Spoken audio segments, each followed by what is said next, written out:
အားလုံးမင်္ဂလာပါခင်ဗျာကျွန်တော်ကအပေါ့ပေါ့ပါအခုကျွန်တော်2016ကပမြို့တော်ဝင်ဆွေးနွေးပွဲရဲ့ကွင်းစည်းမှာရှိနေပါတယ်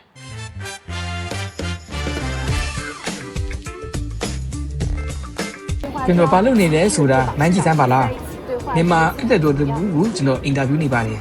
ကြည့်စမ်းကျွန်တော်တို့ကြားမှာစကရီမရှိဘူးနော်ဒီလက်ထဲက14ကပဲအားကိုရတယ်ကျွန်တော်တရုတ်လူပြောရင်မြန်မာလူပြန်ပေးတယ်ဆရာကမြန်မာလူပြောရင်တရုတ်လူပြန်ထွက်တယ်စာတန်းနဲ့တစ်ချိန်တည်းပေါ်တယ်အတန်နဲ့တစ်ချိန်တည်းထွက်တယ်အိမ်မှာစကပြန်တယောက်ရှိနေတယ်လို့ပဲနော်ပြည့်တဲ့အခါကျတော့တရုတ်ပြည်ရဲ့ဒီပညာရကျွန်တော်ထင်တာလည်းအများကြီးပို့ပြီးကျိုးတက်နေတာကိုတွေ့ရပါတယ်ဒီအတွက်လည်းဂုဏ်ယူပါတယ်ကျွန်တော်တို့အိန္ဒိယမိတ်ဆွေနိုင်ငံရဲ့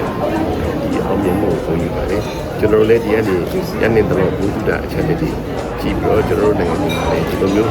ဆွဲနေအောင်ကြိုးစားပါမယ်အလက်စကာကဒါအစီမဟုတ်တော့ဘူးအကွာဝေးကလည်းတည်တနာမဟုတ်တော့ဘူးဒီမြန်မာပေါ့ပေါ့ချစ်ချီရေးကဒီထက်ပိုပြီးရင်းနှီးလာမှာပါ我们的国家也能这样做。